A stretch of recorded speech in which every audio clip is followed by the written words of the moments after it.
Mira bien esta escena. Michael Corleone y Kay tomaron una decisión. Ambos pensaron que estaban ganando algo, que esta elección le estaba dando el control, libertad o la seguridad que ellos buscaban. Pero lo que realmente sucedió es que se produjo una barrera infranqueable entre ambos, una barrera irreversible, es decir, una puerta que se cerró, que nunca más se volvió a abrir. Ahora pensemos en una decisión similar, que es cuando decimos ser ateos.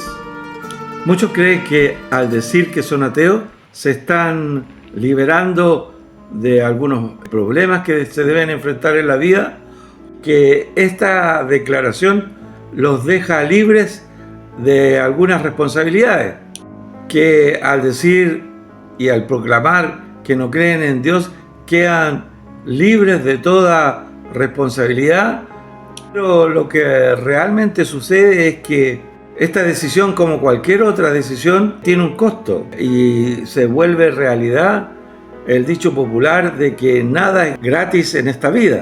Ser ateo pareciera ser una postura de total libertad, sin Dios, sin mandatos, sin tener que dar cuenta a nadie, hacer lo que realmente me parece adecuado a mí. Pero en realidad, ¿esto es realmente así?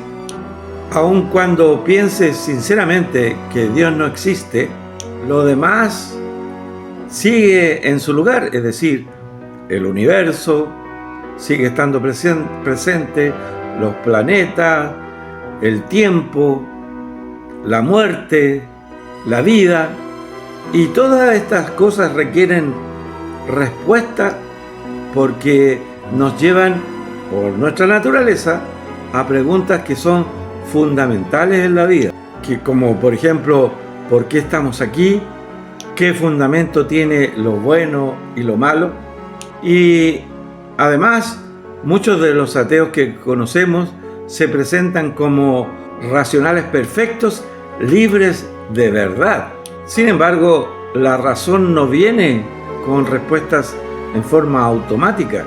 Rechazar a Dios o proclamar que Dios no existe no los exime de buscar respuestas a esas preguntas fundamentales que explican la realidad en que viven. Por tanto, ser ateo no es solo decir no creo en Dios, porque implícito lleva el siguiente planteamiento.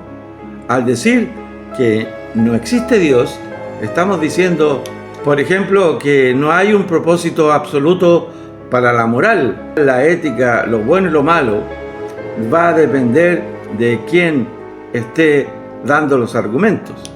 Cada quien decide su código ético, su código moral y qué es lo bueno y qué es lo malo. La segunda cosa que podemos decir que es ser ateo, o lo que implica ser ateo, es que al no existir Dios, el universo, la vida, no tiene ningún propósito y surgieron espontáneamente. Y cuando dejamos de vivir en este planeta, en esta tierra, dejamos de existir para siempre. Y un tercer planteamiento es que si decimos que no hay Dios, tampoco hay justicia final.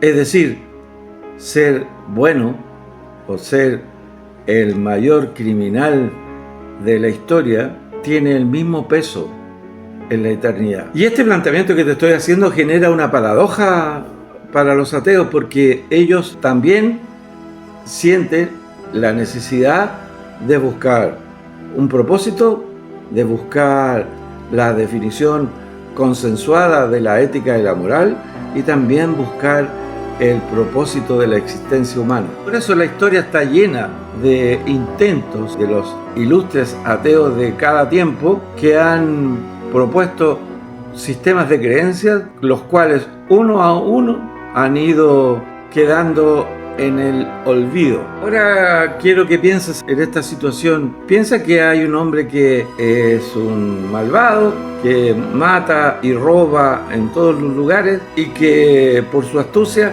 nunca es capturado. Llega a la eternidad, quedan todos sus crímenes impunes, quedan todos sus crímenes sin castigo, sin él responder por el daño que ha efectuado.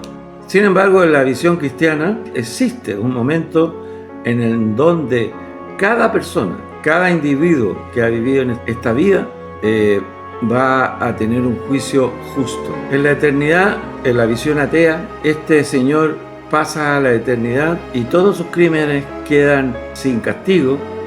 El universo es indiferente a esta situación. No hay juicio, todo es caos y azar. En resumen, ¿qué podríamos decir entonces para definir cuál es el costo de ser ateo? Primero podríamos decir que el ser ateo tiene un costo de que uno no tiene esperanza, puesto que el universo es indiferente a lo que sucede en esta vida. La pérdida del concepto de justicia absoluta. Van a haber muchos que van a quedar sin castigo. Es realmente angustiante. Y tercero, podríamos decir que hay una pérdida de propósito. Todo es azar, todo es casualidad, no hay nada para justificar nuestra existencia. No hay nada para justificar el sentido último de nuestra existencia. Así como en la escena que vimos, como Michael Corleone creía tener el control, que había ganado algo, sin embargo, al final la puerta se cierra y al otro lado queda el vacío. Y por eso muchos de los esfuerzos de los ateos en el pasado de crear un sistema de creencias que sostenga esta postura, una y otra vez han fracasado. Por ejemplo, podemos citar el positivismo científico, que planteó que la única disciplina que era autorizada para dar respuestas respecto de las preguntas fundamentales de la vida era la ciencia. Sin embargo, hemos visto y comprobado que en realidad la ciencia es complementaria a la filosofía, es complementaria a la fe. También podemos pensar en el darwinismo social, que justificó el racismo, entre otros, la eugenesia, que es la intervención genética para producir el superhombre, que proponía la sobrevivencia del más fuerte genéticamente. El transhumanismo, que en comunión la ciencia y en particular la medicina ofrecen o prometen la eternidad. Sin embargo, recibieron un duro golpe esto en la pandemia, puesto que la medicina, aun cuando es la ciencia que más ha avanzado en este tiempo, quedó en deuda con la humanidad al no poder controlar un virus que causó millones de muertes en el mundo. Y por tanto, en ese tiempo y en ese entonces y desde entonces, nadie podría ofrecer al transhumanismo como alternativa de sobrevivencia si no pudo la medicina con el control de un virus. ¿Cómo?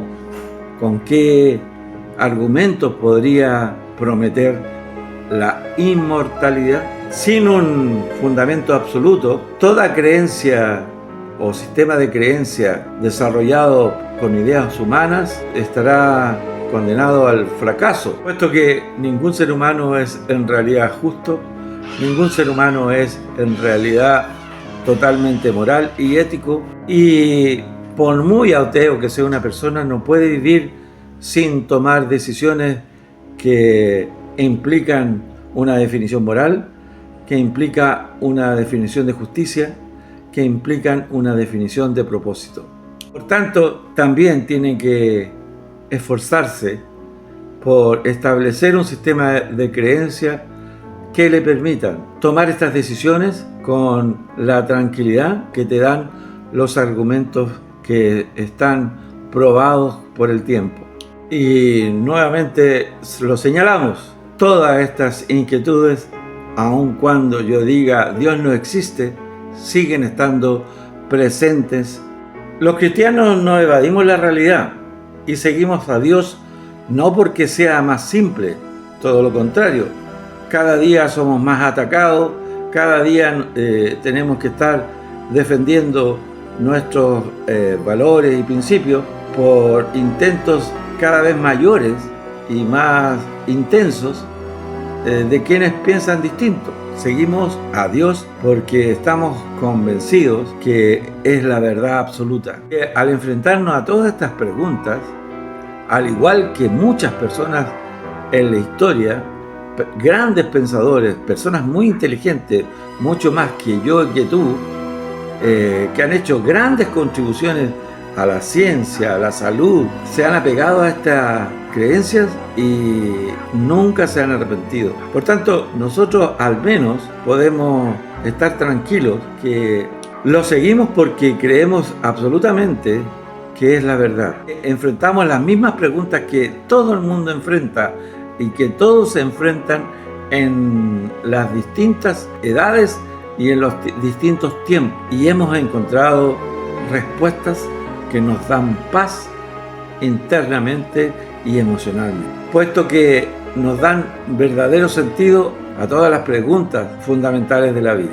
Lamentablemente no hay neutralidad en esto. Con decir ateo, que soy ateo, no puedes liberarte de enfrentar estas preguntas, de enfrentarte al universo y decir cuál es el propósito de la vida, de dónde venimos y para dónde vamos. Son inevitables. De alguna u otra forma vas a tener que encontrar respuestas.